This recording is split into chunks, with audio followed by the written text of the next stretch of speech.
project charter you create and the approval presentation that you'll give to the project sponsor, it gives them an opportunity to review the high-level plan for your project. The sponsor can review how you're going to manage the project team, how you're going to handle risks, the assumptions, the constraints that you're going to operate within, and you get to see all of that in a very short and concise form. Now, the charter has a second purpose, and that is it's the project manager's opportunity to solve problems before work starts. The idea is to deal with anticipated issues now, rather than to wait for problems to occur when we're in the middle of executing the project plan. These anticipated issues occur in many areas, including project managers' authority to assign tasks and to reward team members for outstanding performance. Problems can come up in ensuring people show up when it's time for them to do their tasks. And last, problems can come with how we make changes to the project. That's all covered by the charter, as we'll discuss in detail. But the second half of it is presenting your charter, and sometimes we think about this as pouring gasoline on smoldering embers. Stakeholders, and even your project sponsor, may not want you to discuss controversial issues. They want to let sleeping dogs lie and not raise the issue at this point. That approach is always a mistake, and it comes back to haunt you later on. As an example, one of the potential problems you foresee is that certain departments will not provide the people they promised when you need them. If that's happened to you in the past, we want to surface that in the charter presentation and get firm public commitments that the people will show up. You need to tell the sponsor that having this discussion now, even if it's a bit of a conflict and unpleasant, can avoid big problems happening later on when you're in the middle of trying to get the project done. Now let's talk about the 6 parts of the charter. But remember, we want all of this to fit on 1 or at most 1.5 pages, because at that length, people will read it.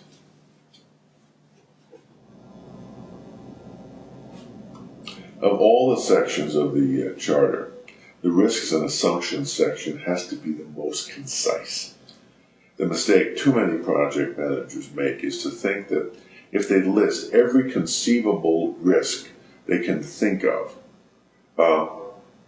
that will somehow excuse them if they have a problem with one of those risks. Now, that has never worked ever. And those long laundry lists of risks are not read. The longer they are, the lower the odds of somebody actually reading through them.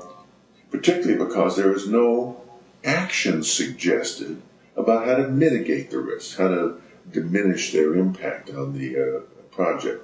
So we want to take a very different approach from that typical way of doing it. In the charters, you should talk about the 2 or 3 major risks that may cause the project to fail.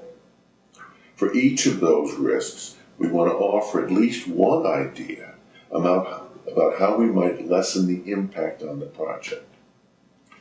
Examples of this mitigation include saying, well, we could change the project plan to completely eliminate this risk by contracting out for the service rather than doing it ourselves.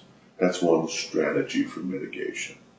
Another way is we might replace the risky task with a more certain one in terms of who's doing it or the nature of the work. We're also summarizing very concisely the major assumptions upon which the project's based. We may be assuming that customers will complain less frequently if we keep them on hold for less than 15 seconds. We may be assuming that the faster data entry of payroll changes will decrease the number of people we have to have in the payroll department. Finally, we restate the project sponsor's preferences for the project duration, the budget, and the resource utilization. Now, you're not making commitments to these numbers now. We're just communicating that we've understood what the sponsor prefers, and we'll keep that in mind as we get into the detailed planning process. Our goal here is to have people understand the risks and what we can do about them, as well as understand the assumptions on which the project is based. With that said, very concisely, a couple of sentences, we've covered the first piece of the project charter. A big cause of projects finishing late and over budget comes from project managers who can't get the people, contractors, and materials they need to do the job. In this next charter section, we specify and make rough estimates of how much work, how much materials we're going to need for the project in the rough estimates. As importantly, we need to request the availability of these resources and the authority to get it. Now that may mean some authority to renegotiate a contract. That may mean the sponsor helps you get agreement from a department who's going to lend you resources. But we want to be sure those resources are available now. And we deal with that in the charter rather than waiting for a problem to occur when we're executing, because that's when it's most expensive. So we present what we need and the authority we want over a contractor, over people we're borrowing from other departments where we want to assign them work. We're making all of that clear in this next section. Another major source of project failure is insufficient project manager authority to direct people to produce the required deliverables when they're needed. Now, you need the authority to find in the organization or hire or buy the outside skills or services that the project's going to need. Ideally, you'd like to own a piece of the resource's time. Wendy's going to work Monday from noon to 4. You want to be able to assign work directly to them during that time. You'd like to be able to evaluate their performance and have some say into their rewards for good performance. Now, these can be non-monetary incentives as well. Now, these are very difficult issues in many organizations, as functional managers do not like to give up control over their people. However, when project managers have to work through the functional manager to make assignments to the project team members, they often encounter serious communications problems. There can be a lack of clarity because the assignment changes as it passes from mouth to mouth. That's the reason for requesting that borrowed resources be dedicated to the project, at least for a certain portion of their week. We also ask that reward authority, which can be something as simple as input into a team member's annual performance review, is part of the project manager's job. That makes the assignment on the project a matter of consequence. It counts towards their annual performance review. So in sum, we ask for the ability to directly assign work to resources and get a commitment of a certain portion of their week to the project, as well as the authority to evaluate their performance and reward outstanding performance. As I said, this authority stuff is a sensitive issue and a lot of politics involved in many organizations. It's particularly difficult in situations where other departments in the organization are loaning people to the project, but they receive nothing in return that helps them make up for losing the person. It's also ticklish when you use subcontractors who are managed by somebody else. We need to tackle this issue directly, and the time to do it is here in the charter. And right in the presentation, when the project is on the front burner for everybody, everybody's paying attention to it. Everybody wants to be sure we're going to finish on time. That's the time to strike. And you need to highlight the difficulty of not being able to work with resources directly. That's how you justify it. Now, the temptation here is Everybody wants to avoid conflict with mealy-mouthed words, which may avoid the conflict during the presentation, but leave the conflict over resources unresolved. It's better to deal with it up front when everybody is interested in the project being successful. So we don't write authority statements like the one you see on the slide. This one's a lot better. Far better to write a direct statement like the one on the slide. Now this may cause people to object in the meeting, but we need the authority to deal with these kind of resource conflicts when they occur. So it's best to handle the resistance now in the meeting with everybody present, then wait till after you begin to execute to have the battle about project manager authority. Okay, here's another touchy one. Change control. If handled badly, change control can be a source of significant problems once we begin to execute. It can lead to unhappy customers or users or make the boss unhappy.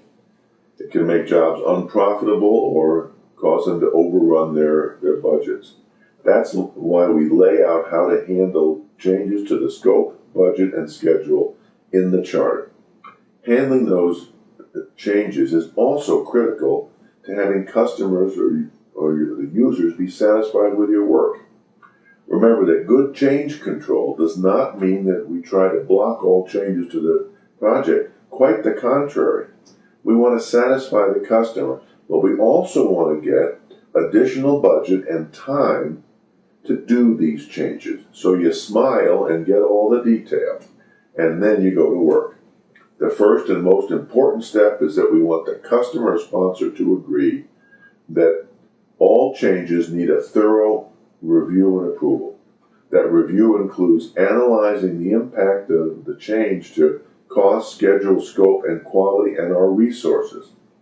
We lay out a formal process for doing that evaluation. The project manager gets the opportunity to detail what a change will cost. We never want to guess at those impacts when you do it, because that always leads to overruns. But we also have to avoid scope creep, where the scope is increased without compensating changes. Therefore, we lay out a simple process where the project manager will write up an analysis of the impact of each change and make a recommendation. The other thing we never do when we go to work is to agree to a change without making that complete analysis, no matter how small it sounds. All changes have a cost. That's our philosophy. If we give people changes for free because they seem small, they're going to expect that next time and next time and next time. So we do your analysis. Then the project manager presents the information to the sponsor or the customer and asks for a decision. It's best if all these changes are formally documented so we have a record of every change that was requested and either rejected or approved. Then at the end of the project, if people are unhappy with the cost or the duration, it's very nice to be able to pull out that stack of change orders that were approved and show people why you finished later than the original plan. Now here is a definitive statement of how changes will be handled on the project. And when the sponsor approves this, we're set up for effective change control. Now that takes us through all of the pieces of the project charter. Remember, we want the entire document to be short, hopefully less than 1 page, so people read it and they know what they're agreeing to when we ask them to sign on the dotted line. Okay, now let's go back to our example of the supply room project that we're doing. Remember?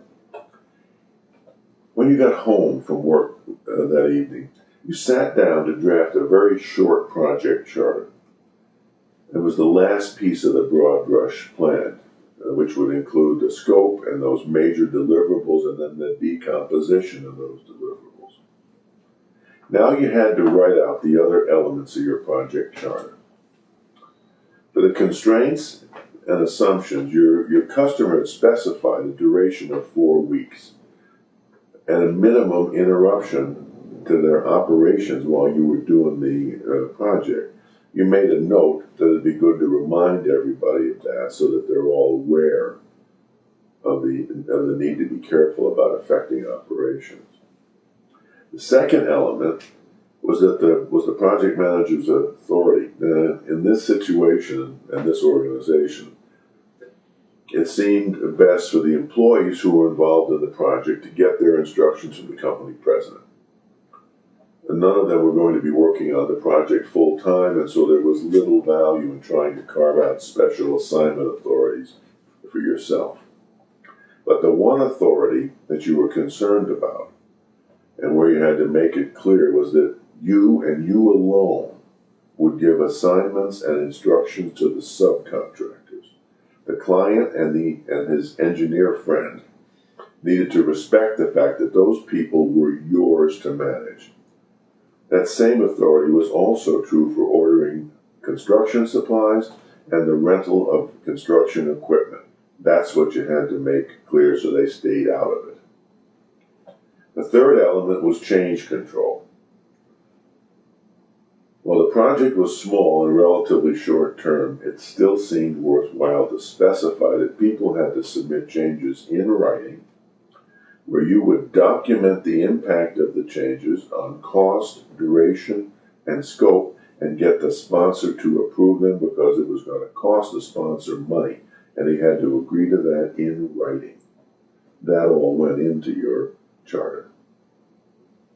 You had one more piece that you had to put the data together about. You needed to give the sponsor a rough indication of the time commitment from the various people on the project. You went down the list of the supporting deliverables, indicating the person who would be accountable for delivering it, and approximately, rough guess, how much of their time would be required. You didn't try to estimate the actual hours. You do that later on. But for now, you just want to give an indication of about how long they'd be involved and what kind of commitment you needed from them. Now that finished the broad brush plan, your whole charter document, and you're ready to make your first presentation.